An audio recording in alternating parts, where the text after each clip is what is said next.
Hello, everyone, and welcome to our session for today. My name is Emily Kosick, and I'm the Knowledge Manager at the Canadian Institute for Public Safety Research and Treatment. Our topic for today is supporting PSP after an adverse event with a focus on correctional workers. Just before we get started, there are a few housekeeping things I want to go through. So first of all attendees are in listen-only mode. This is to limit feedback and noise on the session. Also, today's session is being recorded. So if you missed something or you want to hear something again, or you want to share it with someone else, you will receive a copy of the video probably just 24 hours after the session ends. Please use the question box throughout to ask any questions, and we will have a question period at the end, and I will go ahead and ask those questions. You can also raise your hand, and I will unmute you if you want to ask a question live. Lastly, some organizations do block the GoToWebinar window, so it is possible that if you're having trouble seeing or hearing us consistently, you may need to join by phone. So there are join phone options in the email. And now I am going to hand it over to Dr. Rosemary Ricciardelli, who is going to do further introductions. Hi, everyone, and thank you for joining us today. I'm not going to speak very long, but what I am going to do, so I'll just introduce myself quickly. I'm Rose Ricciardelli. I'm a professor and a research chair in safety, security, and wellness at Memorial University of Newfoundland's Marine Institute. So it's really nice to be here. And what we're trying to do is provide some information to our audience, recognizing the events that happened in Saskatchewan lately. So what we're going to do today is really outline, Dr. Nick Carleton is going to speak a little bit about self-care and the need to take care of oneself. Patty Stewart is going to speak a little bit about the CISM lines in Saskatchewan. Dr. Jody Burnett is going to speak a little bit about PSPNET, which is an available resource.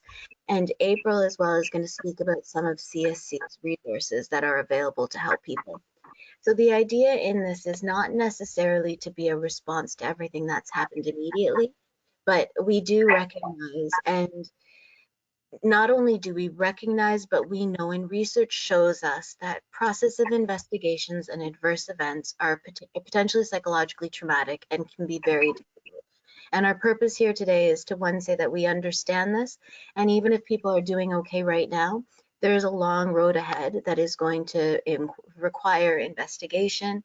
There's going to be a lot of fact-finding. There's going to be a lot of really positive ideas and motions and efforts to try to bring about positive change and preventative in the future. But being part of that process is also going to be stressful at times and can be difficult. And what we're here is to sort of start thinking about how this may impact us, provide some resources and avenues to get support for that, and also set the foundation for what will be future webinars where we will try to take some of to add transparency to the investigative process in such a way that maybe we can make it a little bit more palatable for all those people who have no choice but to be involved. I'm going to introduce the first speaker, and that is Dr. Nicholas Carleton, the Scientific Director of the Canadian Institute for Public Safety, Research and Treatment. Dr. Carleton is actively involved in clinical and experimental research. He leads a longitudinal study out of the University of Regina on the well-being of RCMP officers and is very involved across public safety groups. So I'll turn it to you, Dr. Carleton. Thanks very much, Dr. Ricciardelli. Good day, everybody. Thank you very much for joining us, and thank you very much, all of you, for the incredible service that you've been providing and that you're continuing to provide to all of us in our communities here at home and across the country. We're going to talk at a very high level today about self-care. Self-care is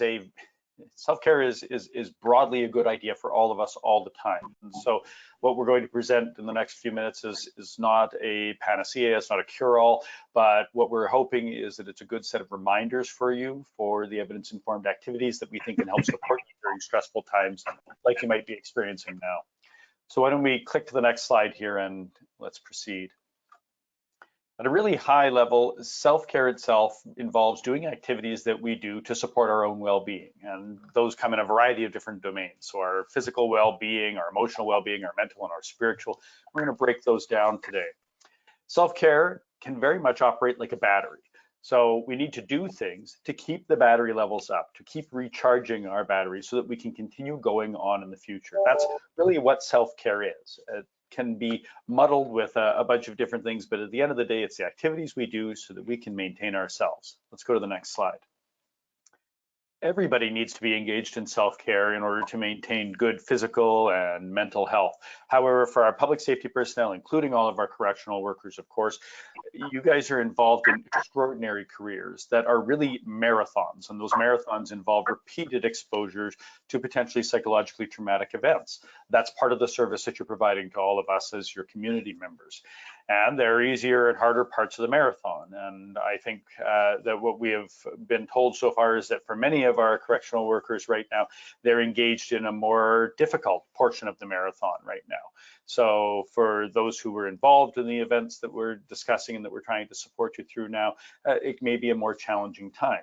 But that really serves only to underscore the importance of doing self-care now. So self-care isn't about the things that we do just before or just after a psychologically traumatic event or potentially psychologically traumatic event. They're about what goes on during that stressor as well, especially if that stressor is going to be protracted like this one is. Let's go to the next slide. So let's do just a little bit of myth busting, if you'll forgive the vernacular. So self-care, there's a lot of myths that go along about self-care, and the word has been taken over by a lot of different groups. So let's just clear away some of the myths here. That self-care is really only about some very specific goals and specific types of activities. So when I see self-care in the media, I quite often see somebody taking like this long elaborate bath with candles and flowers and chocolates and, you know, a cup of tea. Sure, if that's what helps you, terrific, but that's not the only thing that is self-care. And also, self-care isn't something that should only happen once a week or once a month, where you sort of push it off into the future and you go, I'll deal with it sooner, or I'll deal with it at that point, I'll deal with it on Friday or Saturday. Self-care should be something that we're all engaged in daily, at least in little self-care snacks, if you will. They can be simple, small activities that you yourself get to decide are beneficial for your own well-being. Let's go to the next slide. Self-care is expensive. This is another myth, and it's probably propagated by the idea that, you know, self-care occurs when we go to a very fancy and expensive spa. You actually don't need to do that. You can, and that can be self-care for some people for sure, but that's not the only way for you to do self-care. Self-care can be free. And so I like to break down the idea that self-care has to cost a lot. Self-care can include simple activities that bring you happiness and joy. So for me, for example, I did self-care yesterday. I went for a walk because it was a beautiful fall day here in Regina. I was able to see the color changes in the leaves, and I was able to just be present on a walk, watching the trees and just reveling in the fact that we're heading into October and it's a beautiful season. Self-care can be that simple and that inexpensive. Next slide. This is a common one, particularly among our public safety personnel. We hear notions that self-care itself is for the weak, that if you were actually cut out for this job, if you could do this job, you wouldn't need to take a break, you wouldn't need to do any self-care. And this is related to challenges with things like shame and burnout and failures to seek help. The reality is very different. Resting is a requirement of just about every long-term sustained activity, especially for high performers, which is what you are as professionals. You see this all the time with things like our Olympians, for example. They must take breaks. They don't work out every day. They're not at maximal performance all the time. It's not sustainable. So they take breaks so that they can engage in this ongoing marathon of performance. And for our public safety personnel, that's absolutely critical because you are high performers.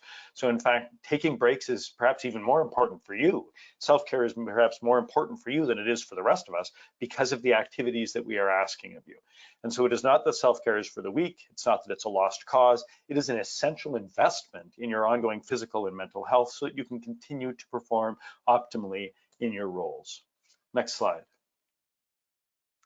Self-care is selfish. This is also one that I've heard many, many times, that if you really cared, you would always put others first. And don't you know that right now everybody needs you and that you really don't have time for self-care because you're supposed to be self-sacrificing? Well, most of the PSP I know are already self-sacrificing people who are there for their community members. They're there for the people that they serve. They're there for their families. They're there for each other. And so taking a break may seem very foreign. It's also problematized by the idea that to take a break, you have to be completely alone, sitting quietly somewhere all on your own. That's also problematic. So you might need time alone, and you might need to be perhaps isolated temporarily, but that's not a requirement for self-care. Sometimes you just need to change. Sometimes you change activities, change groups that you're associating with temporarily, go visit friends that you haven't seen in a while. All of those things can be self-care as well. And engaging in self-care is really you protecting the sustainability of your activities in the long term. And so in many ways, that is a sign that you care. It's a sign of being selfless, actually, to say, you know what, I need to take a break today because I need to be here for you tomorrow and the next day and the next day. And because I'm here as part of a long-term relationship with you, this means that I need to take a break today. It's not a matter of being selfish. It's a matter of being selfless and protecting those long-term investments. Next slide. Now, self-care is really, it's quite important. It's not just a fad. Self-care, because it's a part of taking rests and it's an investment in long-term sustainability, it's also associated with the capacity to offset burnout symptoms. So burnout, in many ways, is associated with someone who's been performing too high, too engaged for too long without nearly enough of a break. Those are all components that file into components of burnout.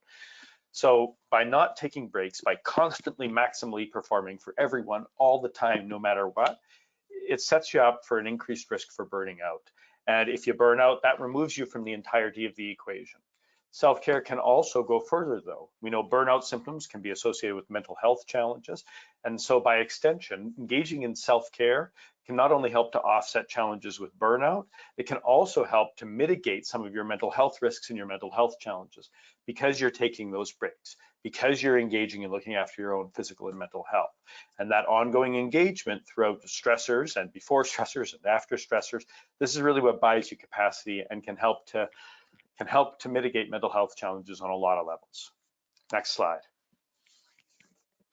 So we've been talking a lot about self-care. Let's talk about some specifics with respect to self-care. Now, self-care is not limited to only these examples, but for today, they only gave me 8 or 9 minutes. And so I wanted to focus on just a handful of different things that you can do with respect to self-care. So self-care involves things like trying to create positive emotions. Emotions don't come out of nowhere. Emotions come out of our experiences, our thoughts, our behaviors, our interactions with others. So whatever makes you feel good. So engaging in things that are going to make you feel positive emotions can be part of self-care. That might include forgiveness. That might include engaging in gratitude. For some people, that's mindfulness. For some people, it's physical pleasures. I like baking cakes, for example. So on occasion, I will engage in a positive emotion activity, which is baking and then consuming most of a cake. I don't recommend doing it all the time, but those kinds of activities can help to fill you with positive emotions. Looking towards the future with hope, trying to identify reasons to be optimistic. In addition to positive emotions, engagement can be really important. So what are the things that make you lose track of time? So if you really want to engage in self-care, sometimes you need to change your mindset. Remember, we said a change can be as good as a break, and a break often involves a change of some kind. So what causes you to lose track of time? For some people, it might be running. For some people, it might be playing a video game. For some people, it might be meeting up with a friend. For some people, it might be engaging in a specific hobby or activity. Take some time for yourself every day, certainly every week, to lose yourself in another activity so that you can have that even minutes, if not at least an hour, where you escape, so to speak, the other distractions of the world and involve yourself in something that brings about positive emotions. You don't want to engage in escapism, of course, all the time, but for that little bit, that little time away for yourself, engagement is a huge part of success. What about your relationships? Well, who brings you joy? Who makes you happy? Who makes you feel supported? It's probably friends and family members. You can amplify your positive emotions and support your ongoing engagement by making sure that you're interacting with loved ones, that you're interacting with the people who make you happy, that provide you with those positive supportive relationships. We all have those people in our lives, or at least I hope we all have at least one of those people in our lives, and you can reach out to those people, and that's part of engaging in self-care. Also, finding meaning. Well, what things are meaningful and worthwhile to you? Where possible, try and do activities that give you a purpose and not just work-related purpose. A lot of PSP, they're very dedicated to their jobs, and it's one of the things that's so fantastic and wonderful about them and the contributions they make to all of our communities. But sometimes you also need to invest in finding meaning outside of work. So in your family, in your community, in your social causes, in other things that you like to do, so that you can explore and engage and support the many dimensions that really compose your entire life. And last for today, but certainly not least, your accomplishments. Sometimes the feeling of accomplishment and a feeling of success and pride can be a huge component of self-care, especially if it's not related to an area of stress, which for right now might be your work. So what do you want to achieve outside of work and when? Do you want to master a specific skill or a subject or a task without any expectations other than enjoying the accomplishment and starting small and working up so that you can feel that sense of agency, that sense of accomplishment that itself creates a point for self-care, creates positive emotions and allows you to be engaged. So all of these different components do work together. If you click on the next slide here, we don't have time to go through all of the different possibilities here today, but you'll see that all of these different 5 activities, all these different elements can work together to support self-care, to help you maintain that marathon, to recharge those batteries. And so you'll be able to watch the video later on. You can go through all of these different examples for each of these different opportunities, but I encourage you to find the ones that work for you, which will be unique for each of us, and then go from there. Next slide. When you're first getting started though, we'd like to provide the ABCs of self-care. So planning daily and weekly activities. So let's start with assess your current situation. What can you realistically do for self-care? And what are you already doing well? What can you build on? That's the B. Take a look at what you're doing now that's good for self-care. Can you make more time for that? Can you do more of whatever that self-care activity already is? And can you commit to sustaining that? If you're going to commit to sustaining that, then that's part of the first step towards engaging in regular self-care. It's not something that will happen accidentally, and it's not something that any of us do really well when we first start, and it's something that all of us try and do a little bit better at all the time. Next slide. So because it won't just happen like anything else, you need to make sure that you're actively trying, you're actively engaging. You have to commit time and effort even to start with self-care. So it's sort of like exercise or healthy eating or building a new skill, earning money as part of your job. You've got to dedicate that time and effort to it. So I recommend considering creating a plan, even a light plan. So using a schedule, creating reminders. For me, one of the things that I started doing not that long ago with respect to self-care was putting in a reminder in my calendar that said, hey, it's 5:30, you should probably look at stopping working sometime soon. And little reminders we're in now in the same way that I schedule meetings that I don't miss and schedule work activities, which I don't miss because I'm committed to those things. I now put in scheduled calendar events for a time that I'm going to spend with a family member or a time that I'm going to spend doing other self-care activities for myself. Part of the reason that we are so good at doing work is because we schedule it. And when we schedule it, we prioritize it and we commit to being there. So what I'm asking for all of you is that you consider committing and scheduling for yourself as well, particularly now when you might be under additional stress. And you can start small with little reminders, like don't forget to take a 15-minute coffee break today, or don't forget to go out for a walk today, and then build your way up. Just make sure you're using SMART goals, which I imagine most of you are pretty familiar with. So specific, measurable, achievable, relevant, and time-based goals. I'm going to spend an hour this week doing self-care. Great, that's a terrific start. Next week, I'm going to try for 2. And last slide. So a lot of this has gone by very, very quickly, and I think I might even be over time. I want to thank the PSPNET team because a lot of this content I drew from our PSPNET team. But I want to leave you with this, this final thought here as you're building towards your self-care. Treat yourself just as compassionately as you would treat someone else that you truly loved, because you really do matter, and self-care really is part of your whole being. So I hope that this is helpful as a reminder for you. If you have specific questions, we're of course here to answer them if we can. And once again, I want to thank all of you for your service and sustaining that marathon.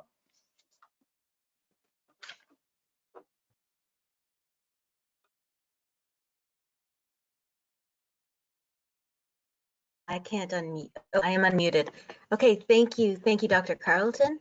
And now I'm just going to take a moment, and my apologies, I'm having significant computer issues. So it's actually all frozen. And Nick, can I ask you to do the next introduction while I'm trying to unfreeze this? Sure. I can do it as well if you need me to, Nick. Go ahead, thanks, Emily. It's April Sosky, am I saying that correctly, April? Who will be speaking next. And April is a regional manager for the EAP and CISM program with Correctional Service of Canada. So April, I'm going to go ahead and turn that over to you. Good morning, everyone. As you indicated, I'm April Swatsky, Regional Manager for the EAP and CISM program in the Prairie region. So my responsibilities are to manage the EAP and CISM program.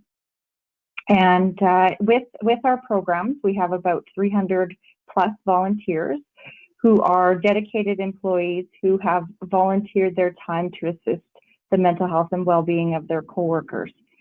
And so a little bit about each program.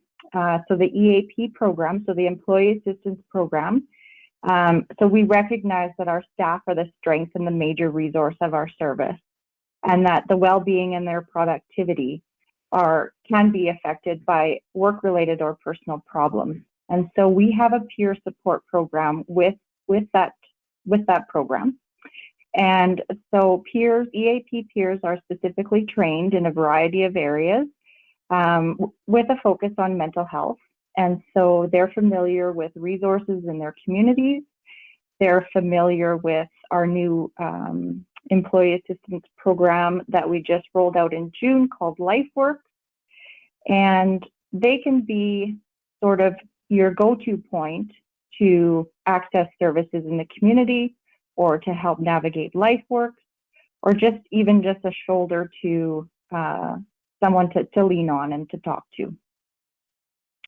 The EAP program is 100% strictly confidential. Anything that is discussed with an EAP referral agent is not shared with anyone. We abide by strict confidentiality guidelines. So certainly you can reach out to any EAP referral agent if you're seeking some resources or require some support, and they can help navigate you to those resources and support. And alternatively, you can also reach out to me directly by email or phone. My phone is always on. And so I just wanted to touch base a little bit about LifeWorks, our new employee assistance provider. So previously we used the services with Health Canada. So now we have a new company called LifeWorks, and they're one of the largest employee assistance program in the world. And they're all over the place. And they do a lot with different federal government departments, provincial, municipal, regional. And they have a number of counselors. I believe it's 3,000 counselors in the network for our folks to access, depending on your location. And they will offer in-person, telephone, and video counseling. So the services that you can obtain through LifeWorks is up to 8 counseling sessions. So that'd be short-term counseling per issue. Now it's also open to family members that are in your household. So that, you know, for instance, if you're looking after your parents and they're living with you, they would also have access to those services too. Your children under the age of 25. So they have a 1-800 or 1855 number, sorry, and that information can be found on the hub. Same with the referral agents. The listings of referral agents are listed on the hub. And so take a moment to look at those. Most offices, if not all, have either a CISM rep or an EAP rep in your offices.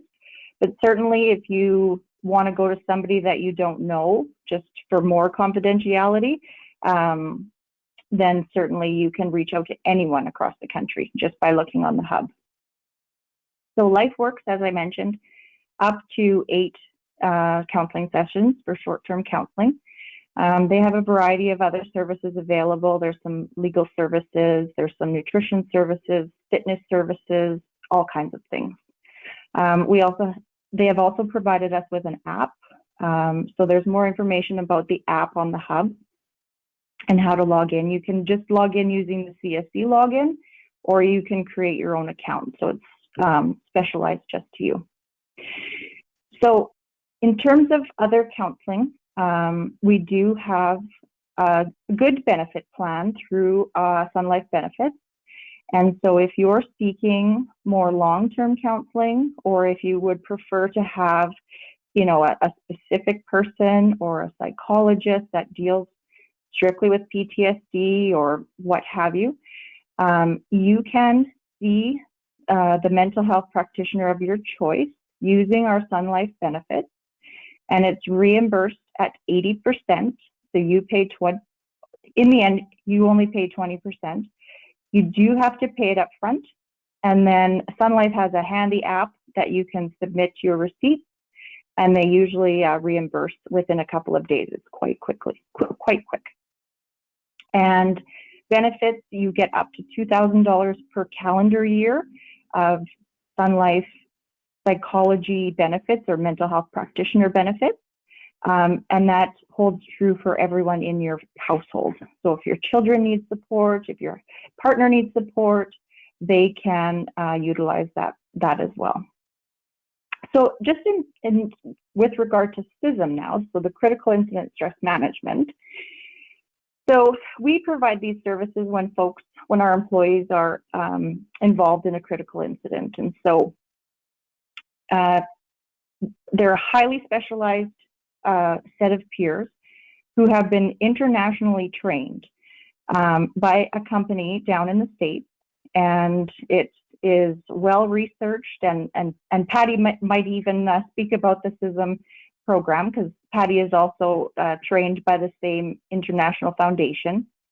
So it's a set of highly trained peers, and essentially what happens is they provide mental health first aid to you once following a critical incident. And a critical incident, you know, involves many different things, whether it's a hostage taking, a murder, things that you've experienced in the community recently. So those would all fall under a critical incident. So typically what happens is they're dispatched and they do their immediate interventions. They may do a group debriefing or diffusing. And then there's typically some follow-up that the peers do just to check in to see how you're doing. And they may also refer you to EAP, referral agent, or to the LifeWorks program. And again, that program is 100% confidential. No one knows that you've been, aside from, you know, if you're in a group setting, it's only those that are involved that know. So it's 100% confidential. The mental health and well-being of our staff is so important. And so these programs are really vital to supporting you.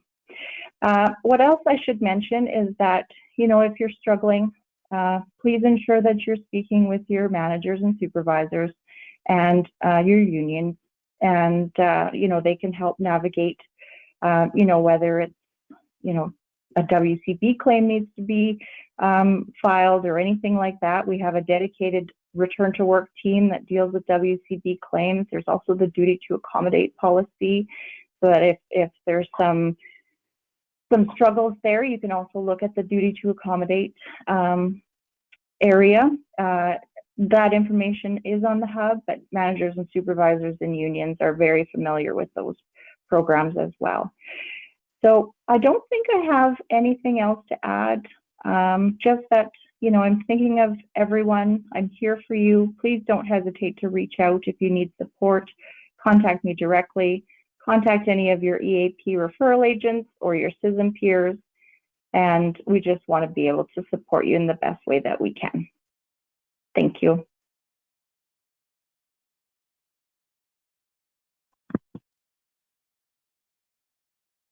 Muted. Okay, thank you. I'm going to now thank you, April. And I'm going to introduce Patty Stewart-McCord, the Executive Director of Saskatchewan's Critical Incident Stress Management Network. Patty has been actively involved in CISM since 1992. She is a faculty member with the International Critical Incident Stress Foundation and teaches a variety of courses and individual crisis intervention courses. So thank you, Patty. You're welcome. Thank you for having me come into this really amazing group of people and to provide support in any way that we possibly can. Next slide, please. There we go. First of all, I was contacted a couple of weeks ago by Dr. Nick Carlton, and I have since met Dr. Ricciardelli. I also know Jody Burnett, Dr. Jody Burnett, well from the work that we've done in the past. This was my first opportunity to meet April Sawatsky as part of the assessment in all of this. One of the things that I do, and for those of you who are CISM trained, you understand this. The first thing you do is gather as much information as you can. You also assess the situation and assess the need before you make decisions about what to do. And so in my conversations with April last week, we did basically just some review of the things that have been done already, identifying the personnel who are affected and their different locations too. This particular incident had a really large ripple effect within corrections. Also knowing where the corrections peer support teams are and what their availability is and if they can move from one facility to the other. And these were all things that we reviewed together. She also gave me some insight into the EAP program, which you also know. And we talked about establishing future needs and, addressing future needs and establishing figuring out what those concerns might be. Part of it is to develop a plan so that we have some steps to take as we go along. But the other part of critical incident stress management is our flexibility with all of this. Next slide, please. So in understanding what to do and when to do it, but also how to flex, all right? The first thing that I've encouraged is that there be one point of contact. So this should be your CISM team coordinator. This should be in her office. The reason for this is very important. The reason for this is that if we don't have one place for everyone or all the information at least to be going back and forth, people are overlooked, people get missed. Sometimes entire situations are not even something that we're aware of. And so it's important that that one point of contact be the place where we can check in, where you let her know what's going on. And if you have any challenges or any concerns, she can always reach out to me as well. We also understand that you have some very well-trained ICSF trained peers. I used to be your instructor way back in the day before you got your own instructors. So this is really great to see that the program has really it's bloomed into a very sustainable program. One of the things that April mentioned and Nick has mentioned as well, and I want to reiterate, is the importance of checking in with people. Just because they say they're fine on day 1 doesn't mean that on day 5 or week 3 or week 10, whatever the timeline is, that something hasn't happened that's created a stronger reaction for them. And so that check-in is really important. If peers are available, they can be the ones doing it. They're the boots on the ground. And so they're able to step in and provide whatever support those are, and then make sure that there's a possibility or a access to referral for mental health support as well, whether it's through the EFAP program or other programs that you have within your facility. Next slide, please.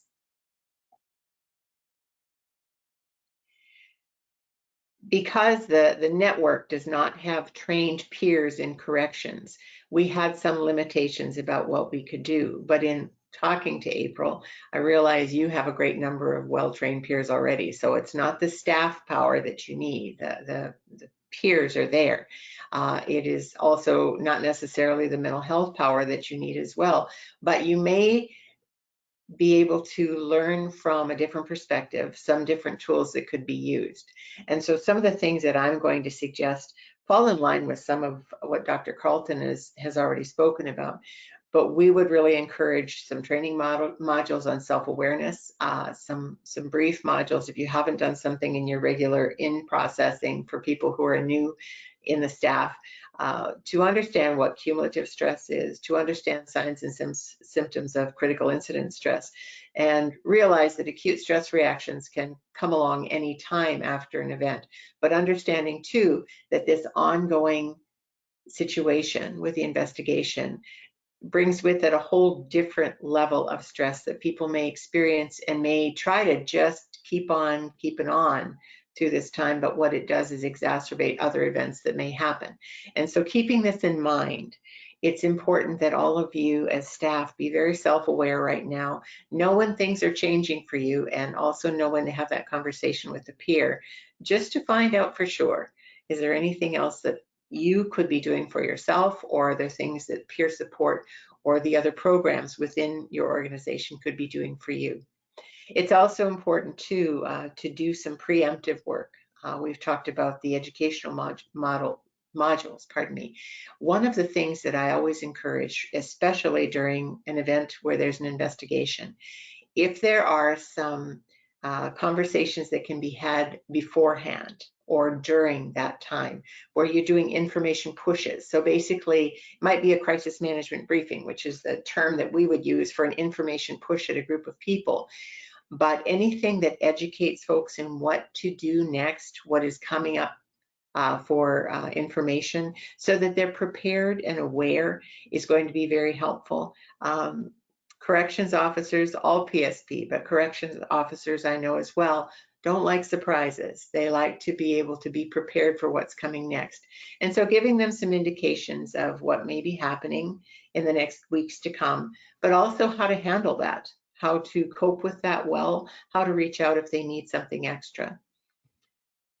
I think too, clarification about confidentiality within the investigation is important, and for peers as well to be very upfront about information that's shared about anything relative to these investigations is important as well. It is one of the things that we always are concerned about too within the network and within the organizations that are in collaboration with us as well. So anything upfront that can be done is going to be very helpful. Next slide, please. You have your mechanisms of referral in place for a number of things. I think right now too, we don't always recognize that sometimes a need is going to be urgent. And so those urgent needs are easily handed off in other situations. But in this situation, maybe all of your peers, as well as those people in management, might have a conversation with April or with other peer support members on how that urgent situation might be addressed if you have someone who is in acute need right away. I know within the network, we have a clinical director who is very open about being available if someone is in acute need. And we can make a referral. It's followed up within 24 hours with an assessment, and then a referral for mental health support very, very quickly. Within our organization, it would be private pay, so it would be outside of what is already offered for you. And I'm willing to share information on that if there's a need. But what I suggest you do for sure is that if you are working with outside pay situations, you want to make sure too that the person makes a WCB claim so that these things are not on their shoulders completely as well. Next slide, please.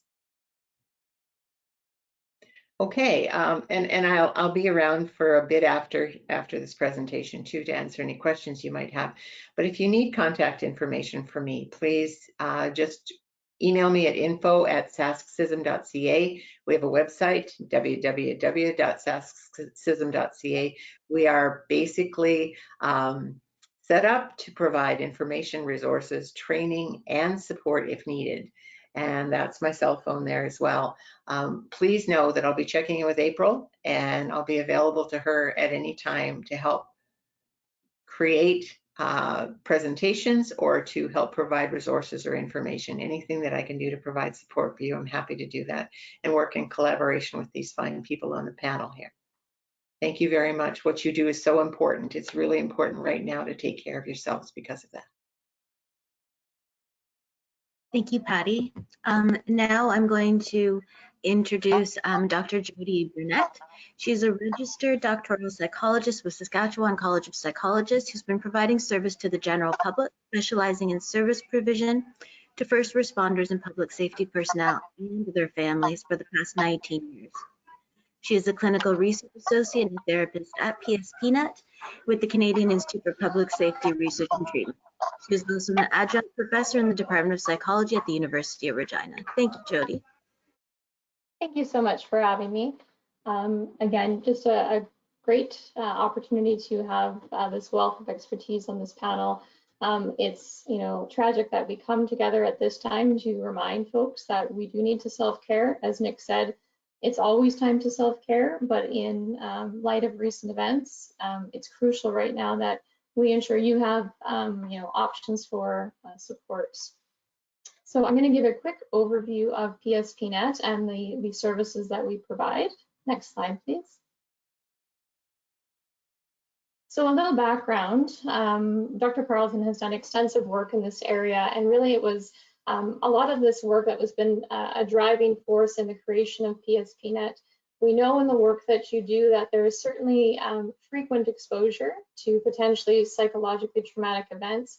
And because of that, we know that the experience, the potential experience of mental health symptoms such as anxiety, depression, post-traumatic stress are more prevalent just by the nature of your work.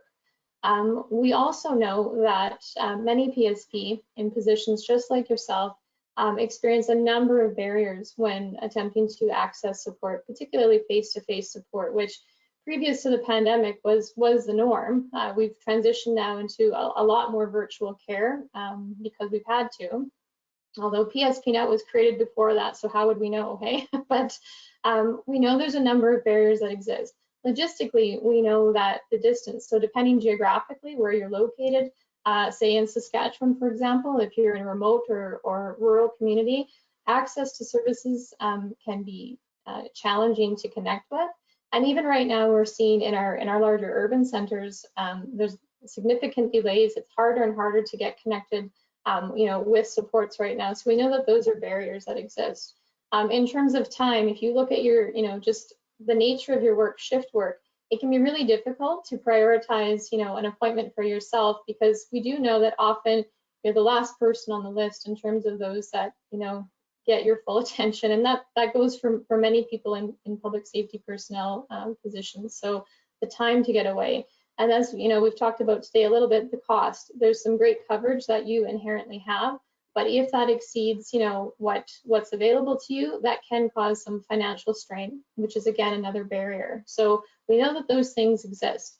We also, despite having done extensive work, I'd say for sure in the last decade, at really trying to raise awareness and normalize the importance of going and accessing support and help when we need it, stigma is still a really big thing. And so the fear of stepping out and asking for help is still very prevalent. We know that, particularly with the work that you do. What you do as jobs is not just what you do, it's part of who you are. And so the fear of stepping out and asking for help sometimes can be, put you in a very vulnerable state, because no one wants to be, questioned about their competency to do what they do. And so we know that these things exist. And so addressing some of these, or finding, new pathways of mental health support to mitigate some of these is really how PSPNET came to be. Next slide, please. So PSPNET falls under CIPSRT. We are a program within CIPSRT, and next slide, please. And really have been able to create, like I said, a new form or a new way of providing mental health supports. We do so through something called internet-delivered cognitive behavior therapy. Cognitive behavior therapy on its own is kind of a gold standard in therapeutic interventions. It's really, and I found over the years, it's a very practical intervention. It really focuses on how our thoughts, impact our feelings, and our feelings impact our behavior. And for many of us, we don't even always recognize it, but we can have some pretty, negative or unhelpful thoughts ping-ponging around inside our head, and we don't always recognize how that can really impact, like I said, our feelings, our behaviors, and even the symptoms we might be inevitably experiencing. When we look at internet delivered, there's some really big benefits from providing care this way. One is that it is developed through a platform that's available on a website. So this means that you can do this from the privacy and comfort of your home. So that's huge when we look at, if we're considering some of the barriers that are often experienced, that's a nice caveat there. Clients are able to work at their own pace. So you're able to, log in, log off, whether it's at 2 in the morning or 2 in the afternoon, you can be working, at acquiring some of these skills and strategies that can really help you and prop you up at times like this, for example, and not having to try and plan and schedule appointments and be worried about driving to and from appointments, etc. It also has an element of, there's an element of autonomy there, but there's also still that support that's available through regular therapist contact. So brief weekly check-ins, really someone there to provide a safe place for you to unpack a little bit of stuff, but also more so give you some guidance as you're acquiring and working through these modules, acquiring some of these skills and strategies that can be really helpful in managing some of your symptoms. Next slide, please. So quick, just to highlight here, I just want to note this. When you think of PSPNET, I know some people sometimes are like, what's PSP? It's really that umbrella term that comes from Public Safety Canada as a way to unite all of the different sectors, all of the people who participate in public safety personnel roles. And so this can be sworn members, this can be civilian members. Of course, corrections personnel are included in this, but I'd just like to highlight that so people have an understanding of what that terminology means. Next slide, please. So here are some key features of PSPNET. We are free. We are funded by the federal government's action plan on post-traumatic stress disorder, and they are providing this care free of charge. And so again, another barrier lifted, if that is in fact a barrier for some. You do not require a referral. This is also huge in terms of, reducing that vulnerability and confidentiality. You don't have to go and talk to somebody in HR, for example. You don't have to go and fill out paperwork. It's very seamless. You can do everything online, and the only person that will really know that you're enrolled in PSPNET is you and anyone you decide to let know. So increased accessibility, again, as long as you have a device and an internet connection, you can access the platform online. Increases confidentiality, obviously, because again, you're able to do this from the privacy of your home. And so for many people, going to see someone face-to-face is what they prefer, and that's wonderful. But please know this is another option for service, another pathway that people can choose if they don't feel comfortable with that particular option, right? This does not require a diagnosis. Why this is so important is that we see a wide range of folks. And I think over, when I do presentations, many people say, I don't want to take up a spot, or I don't think I'm severe enough. Please know that that's not the case. We do see people who are, quite complex and have a number of different symptoms, but we also see people who are kind of middle of the road or with very, very mild or almost sometimes no symptoms at all, but really want to use the skills and strategies inherent in our program to help shore them up as a preventative factor. And as Patty and Nick both had mentioned earlier, in April, you might not be feeling anything right now. And in fact, for some people, they have internal ways of coping that this isn't really a blip on their radar. But inevitably, sometimes those storms of life can hit, and now it's nice to be prepared. It's nice to have these tools in your toolkit so that when those storms of life hit, you can be prepared, and that prevents you from getting to that, red zone or that crisis place where none of us want you to be, and certainly none of us want ourselves to be, right? Next slide, please. The only other feature I forgot to mention there is there's no wait time. So from the time that you go in, and I'll talk about this briefly in a moment, from the time that you go in and become enrolled in the course, you can be enrolled as soon as the next business day. So you can be taking the course as soon as the next business day, which is significant right now because we know both in private and public sectors, we are seeing backlogs and wait times. So even if you are someone who is waiting to get in to see a psychologist and you want some bridging until you're able to see that person face to face, we are a really good, viable option for that, okay? And just a reminder, we are not in competition with existing supports or mental health supports that are available to you. We are just another door for you to step through. So again, we work collaboratively. We do, some folks will go through our program and we end up referring them on for ongoing support if they feel they're ready and they need it, and vice versa. So we work very collaboratively with existing supports. Next slide, please. Okay, eligibility. You have to be current or former. So if you're someone who knows someone who's retired or maybe impacted by this event or other events that have been, incurred, we noted earlier the cumulative effects of stress, which can strike almost at any time.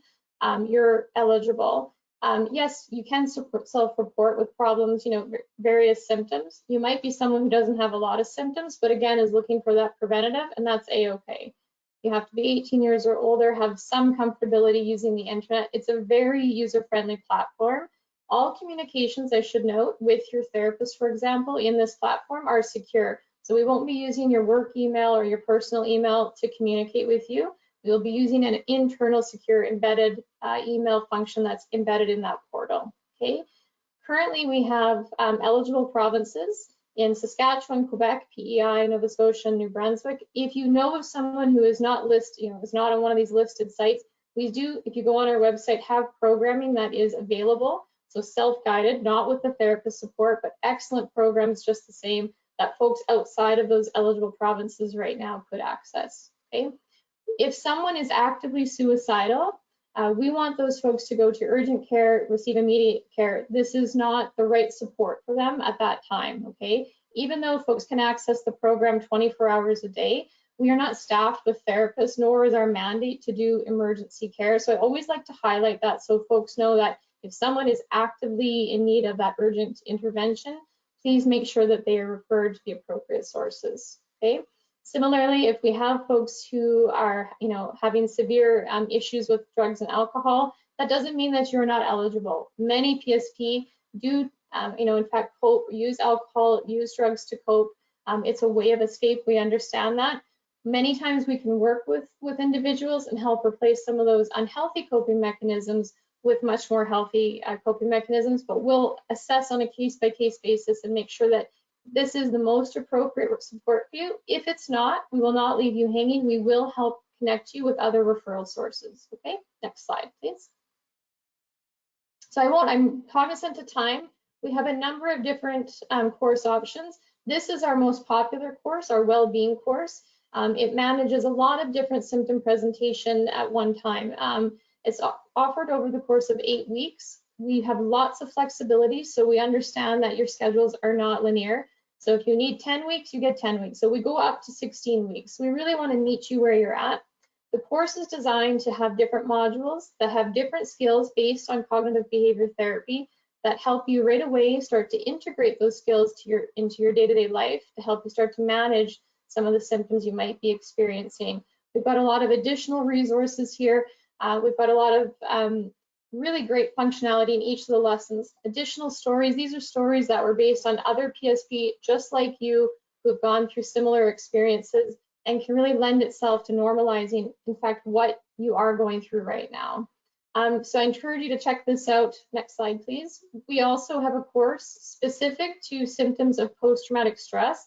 This by no means doesn't mean you need a diagnosis of PTSD. It just means that your chief complaint or the things that you're really struggling with right now are related to post-traumatic stress. And again, our team at intake will help to identify which course is best. Next slide, please. And again, I've touched on the self-guided well-being course. And again, this one is available across Canada at present time. Next slide, please. Sorry, I'm firing through these, but I'm cognizant that we've got like 4 minutes left here. We've also just recently opened up a program, a self-guided program for spouses and significant others. This is an excellent program, and I can't tout it enough because there are not enough supports for the loved ones of PSP. We know there is a ripple effect. The work that you do inevitably affects your entire family unit, and so this is an excellent resource, really one of a kind out there that anyone across Canada can access. So again, if you or your family members or you know of family members who are being impacted, please, please, please direct them to our website, which I'll share with you in a minute. Next slide, please. I won't park here long, but I will tell you that yellow bar right there is a stat I keep my eye on because I've worked with PSP long enough to know that if something's not legit, if a program is not worth its merit, we will not be getting any referrals to a friend. So I watch that number closely because it tells me, that we're doing a good job. Not only are we an evidence-based program that continuously uses that evidence to improve ourselves, but we get regular feedback from the folks that go through the program, and that's one stat that I watch consistently. We also see in terms of outcomes and improvements, ironically, in the research we know, These outcomes are very similar to outcomes and improvements we'd see in face-to-face counseling. So again, just another excellent viable option to folks who might not want that face-to-face approach. Next slide, please. Okay, so if you're interested in learning more about our resources and supports, please visit us, www.pspnet.ca. All of our information is on the website. You can peruse all of the supports that we have available. Next slide, please. You can skip that one because I'm cognizant of the time. I know there's going to be time for questions here really quick, but I know that that can also be unnerving. Please know you can contact me confidentially and privately if you have any questions about the services or supports we offer. I'm here to help. Our team is here to help. So please don't hesitate to reach out to me directly. Thank you so much. And again, I echo everyone else's sentiments. What you do is like nothing else, and we can't thank you enough for your service.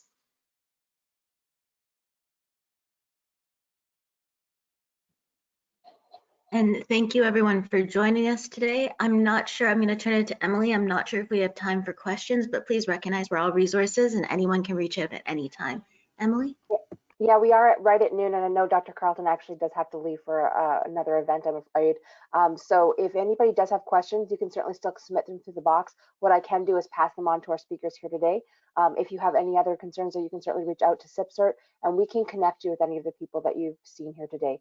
So again, thank you so much to everybody for being here and for this great session. And we will be sharing the video widely. So if you know somebody who couldn't come, don't worry, the video will be available for them.